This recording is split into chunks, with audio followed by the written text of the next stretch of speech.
lives.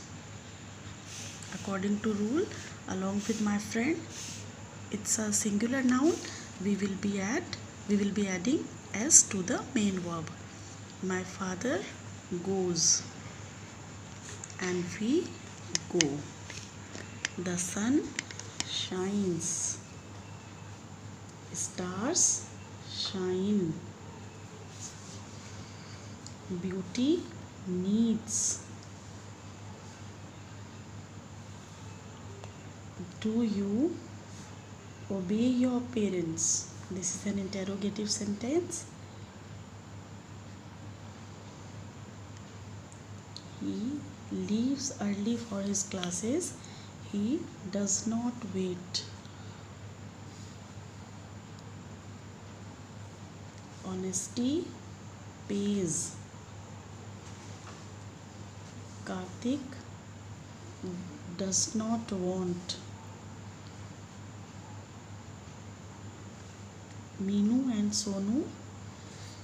Some of you were getting confused in sentence number 9 because I gave you verb be. Let me tell you what be is. Be is actually the mother of all helping verbs. Is MR. Okay. So Meenu and Sonu, they are plural noun. Along with them, we are supposed to use are. Meenu and Sonu are not here. Here comes. Okay, so this is all about your yesterday's homework. Now let's begin today's class. Do you remember, children? Yesterday I told you what actually tense is. The tense of a verb is actually the time at which any action takes place. Now just revise some of the sentences which are to be filled with appropriate verb. Mehul dash tennis every day. What should be the answer? Mehul plays. Do you like the rainy season? Again, I have given you an example in which the verb be is given. We are originally from Rajasthan but settled in Delhi. The moon revolves. Yesterday I told you that simple present tense is used to indicate universal facts. My brother does not drive.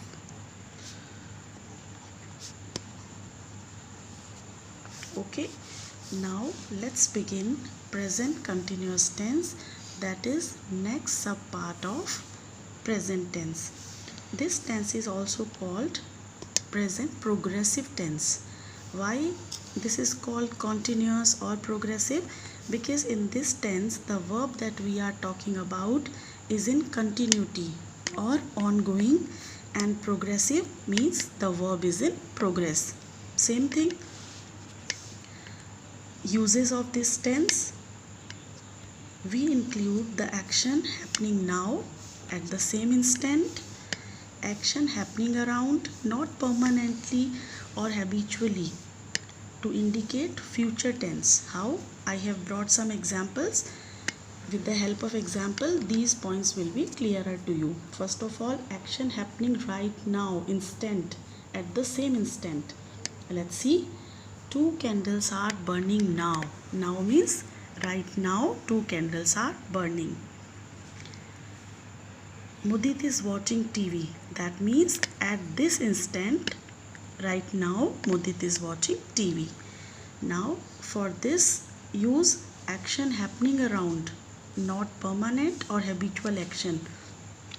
Rajiv is learning to skate. That means these days Rajiv is learning skating.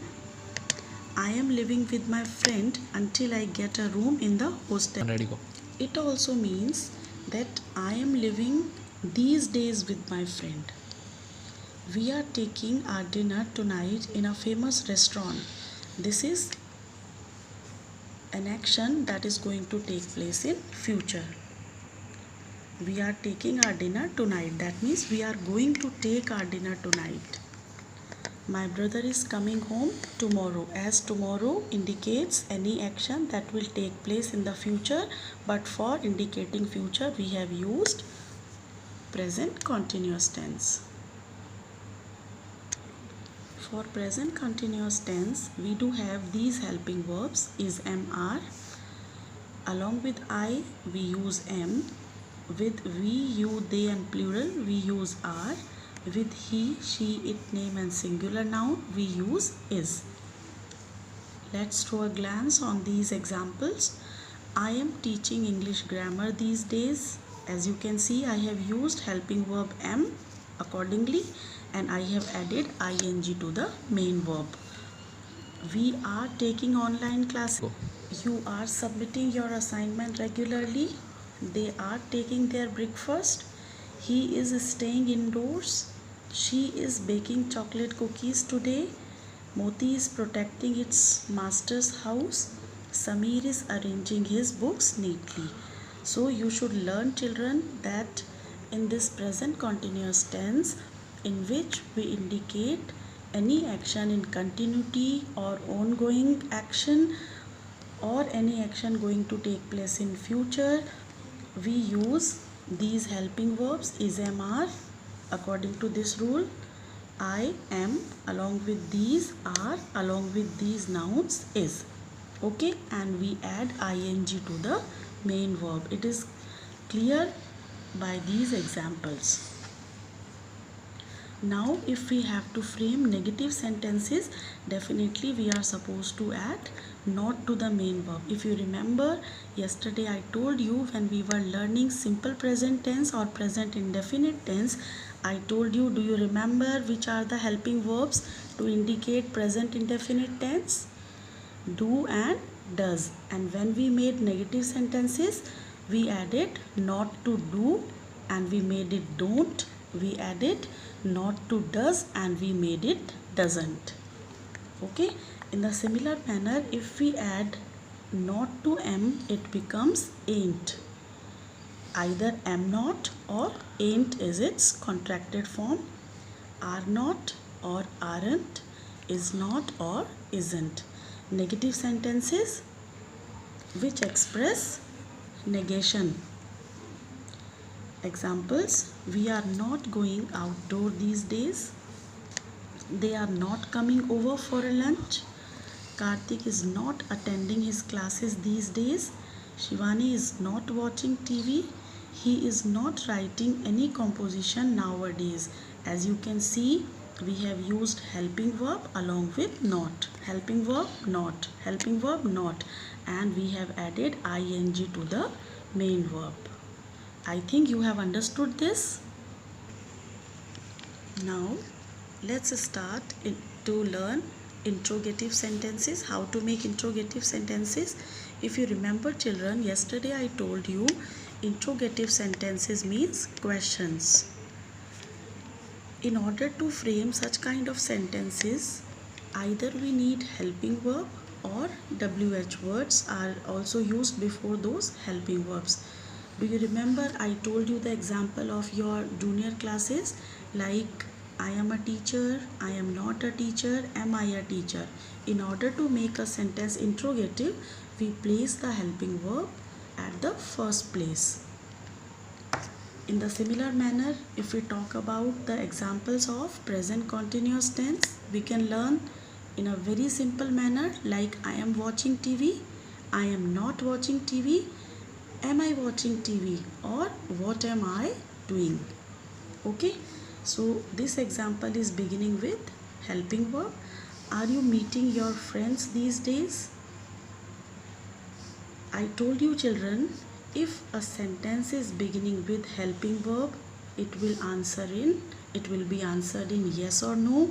But if an interrogative sentence is beginning with WH word, then it will have some or other descriptive answer. As you can see here, I have placed are. Then here in this sentence, before helping verb, we have added WH word. What are you cooking today? Are they helping the poor and needy? Why is she getting bored?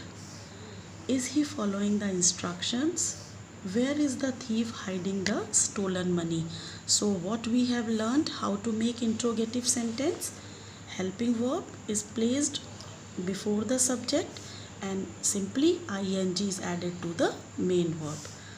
If we want to make any interrogative sentence beginning with WH word, then WH word has been put at the first place, and then helping verb, the same thing, ing has been added to the main verb. Hope you have understood. Now this was all about second subpart of the present tense. Now let's start third subpart of present tense, that is present perfect tense. As I told you when we began present continuous tense, that why is it called continuous or progressive? Because in that tense we study the action that is going on or in continuity. Now why present perfect tense is called so? Why is it called to be perfect? Because in this tense, if we talk about its usage, we include the actions which are completed, which have reached their perfection. That's why it is called present perfect tense. It will be clearer to you with a number of examples. Uses, it is used to indicate completed action, as I recently told you. Example, I have read this novel. The police have arrested the criminal. That means the action of reading the novel has been done, completed. The action of arresting the criminal is done, completed. For using this particular tense, the helping verbs that we require to frame sentences are has and have. With this set of subjects, yesterday I told you subject is doer, or anything or anyone that performs an action is called subject in a sentence. So if we have this set of subjects, I, we, you, they, plural, any of them, then we are supposed to use have. If we have any of these subjects, he, she, it, name or singular noun, then we have to use has. And every time